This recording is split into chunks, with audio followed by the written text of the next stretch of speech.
Hey guys, it's WACK. Welcome to another Overwatch top 5 video. Now the last top 5 video I did was a little bit ago where I did the top 5 most underrated heroes in Overwatch, and that video just got a good reception and it seems like you guys really enjoyed that video. So if you like and enjoyed this video, just let me know in the comments down below. But for this top 5 video, I did want to cover the top 5 hardest heroes in Overwatch. And this is going to be kind of a difficult video to make because with top 5 videos, yeah, there's some of my favorite videos to make. I love top 5 videos, they're my favorites, but you can't please everybody with a top 5 video because you can't include every single hero, every single character, player, whatever the top 5 video could be, and someone's gonna disagree. So I try not to make this video too biased, but if your list is different than mine, then I encourage you guys to leave your own list down in the comments section below. But let's get it started with the top 5 most hardest heroes in Overwatch. And what I mean by hardest is just hardest to learn, hardest to master, and just hardest to be effective with. And that could go with pretty much any single hero if you want to go down to it. But I chose 5 heroes. I'm going to explain why and just explain every single reason I have behind it. So let's get started with number 5. Starting off our list is the second newest hero to Overwatch, which is Sombra. So when Sombra was released around, I think November time, October time, I can't really remember. Beforehand, she was just teased and speculated. So much was going on with Sombra. And then when she was released, everybody was excited, but then it just slowly just drifted away because no one really knew how to utilize her.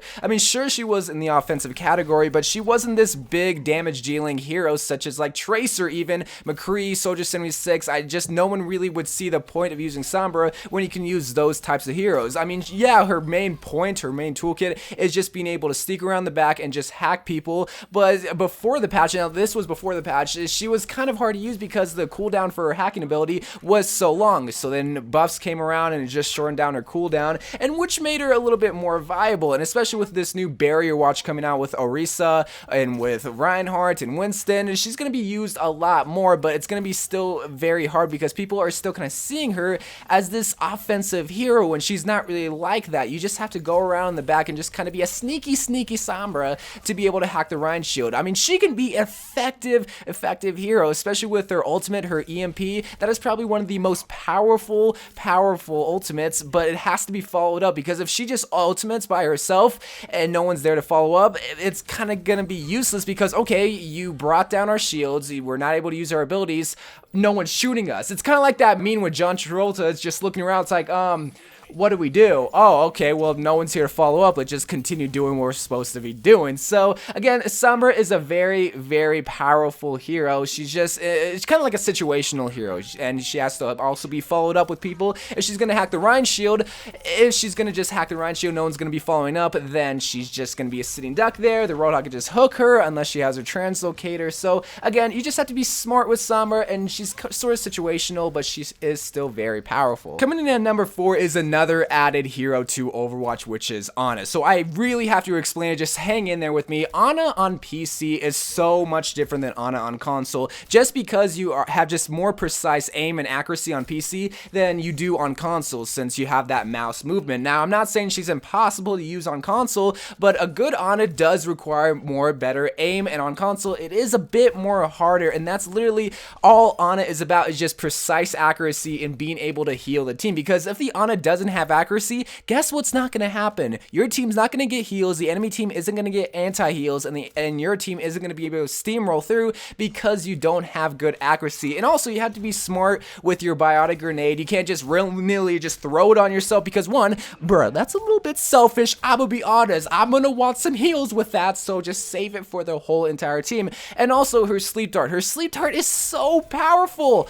But again, it takes aim, and sometimes on console it is a bit harder to aim, especially with her sleep dart, since you do have to kind of lead it a little bit. Try sleeping in a Genji, try sleeping in a Tracer on console. It's gonna be a bit harder than it is on PC. So again, Ana, she requires a lot of aim and just precise accuracy, and that's all she really requires, and to be able to heal her whole entire team. And if you don't have that aim, then you might as well just go do a Lucio, who, if you want to heal someone, it doesn't require aim. Literally, you just have to stand there. So Ana, great hero, I love her, but she does take a bit of accuracy and just kind of smart situational awareness and being able to lead her shot with her sleep dart. So I'm sure you guys saw this one coming, but coming in at number 3 is going to be Widowmaker. So it's either between Widowmaker and Hanzo, and the reason why I chose Widowmaker over Hanzo is because, okay, lots of people like to meme on Hanzo saying that his hitbox is broken for his arrows, and rightfully so, because, bro, how you go get a headshot if you aim for the floor? So, again, his scatter arrows is a bit whack, his hitbox is a bit whack, so there's a lot going on with Hanzo that just kind of makes him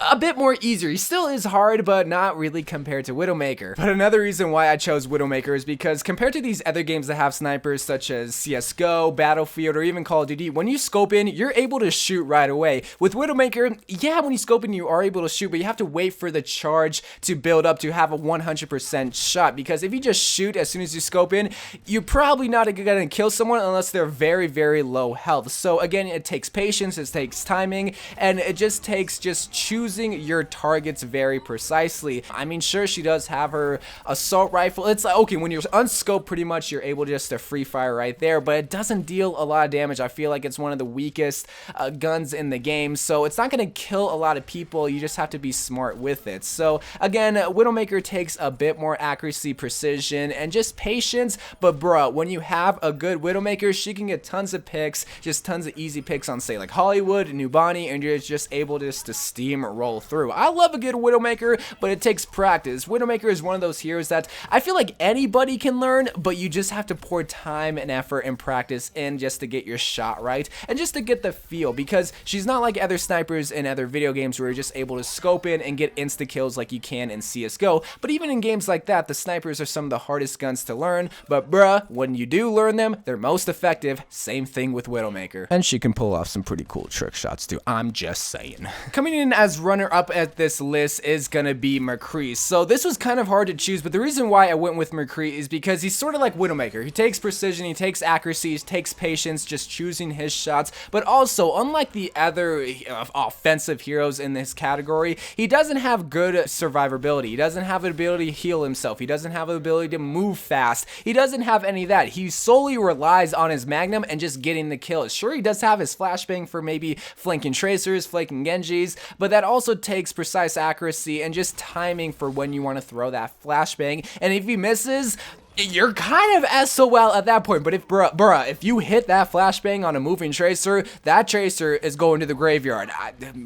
Bad Yu-Gi-Oh reference. I really want to say that. I loved Yu-Gi-Oh. I don't get to talk about it that much. But again, Makris, he's easy to learn, but he's very hard to master just because it takes a lot of practice to get your shot on, just knowing when to use a flashbang and just knowing how far to go into the battle. Because if a Makris is going to be at the front lines, he better have a good shot, because if he gets taken out or just brings down his health to like the very minimum, he's not going to be able to get to the health back very fast, and they better have a good healer. But again, if they don't have an accurate Ana, he's kind of SOL at that point. He has to go running, which he can't even. He's a cowboy, man. He should be fit, so I don't see why he can't run, man. But again, unlike Reaper, he can't just, whenever he gets a kill, he can't eat their souls. Or like Soldier 76, he doesn't have an ability to heal himself with his toolkit. Or like Tracer, even, he can't just run to a health pack and run back, and sort of like Genji too. He can't just dash to a health pack and get back into the fight. So again, he relies solely on accuracy and just kind of be like aware of your situation around you, how far to go into the battle, how far not to go in the battle, if you should stick to the health pack, how close you should be to the healer.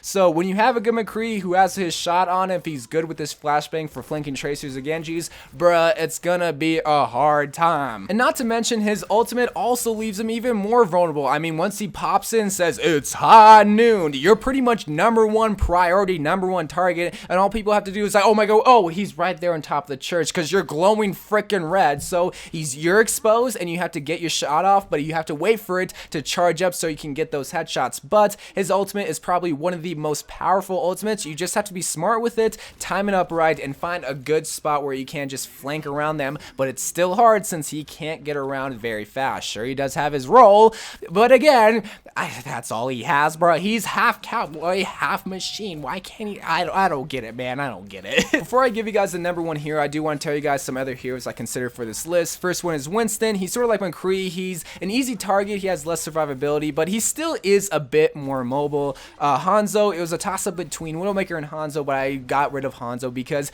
his hitbox is a little bit broken, and he has a bit more mobility because he is able to climb over walls, and also Symmetra, but I took Symmetra off the list because her turrets or sentry guns, whatever you want to call them, kind of does a lot of work for her. So, and plus she doesn't require a lot of aim, she just takes situational awareness, but I feel like she is one of those heroes that's hard to learn but can easily be mastered in a sense. And now for the number one hardest hero in Overwatch, sort of in my opinion, but honestly, let's be honest, he's so hard to learn, it's so hard to master, is gonna be Genji, the weeb himself. Everybody likes to dog on the players that master Genji, call them a weeaboo, call them a seagull wannabe, whatever it could be, it's gonna go to Genji. So, like I said at the beginning of this sentence, he's very, very hard to learn and very hard to master, just because he's a very squishy character, but he can be very, very effective since he is able to fly all over the place. He has a double jump, he has shurikens, he can just easily toss up, he can deflect damage, so he has survivability there, and he can dash, and when you do get a kill, that dash resets. So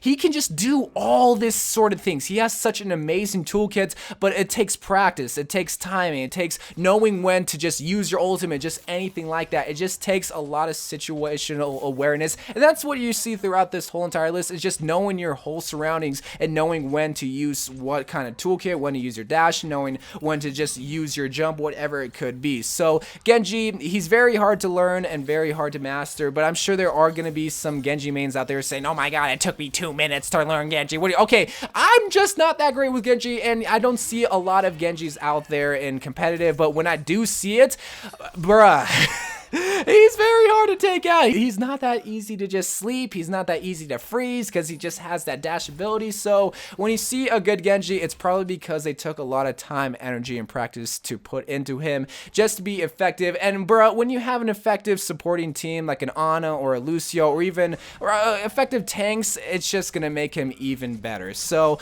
those were my top 5 hardest heroes in Overwatch. I'm sure your list was different. So let me know in the comments down below what was different. Maybe Genji was your number one choice. Maybe it was Junkrat, or maybe it was Lucio. Who could it be? And let me know your reasons down below. So I love you guys. Thank you guys for watching. Probably more top 5 videos if you enjoyed and liked this video. So I love you guys. Thank you guys for watching, and bye.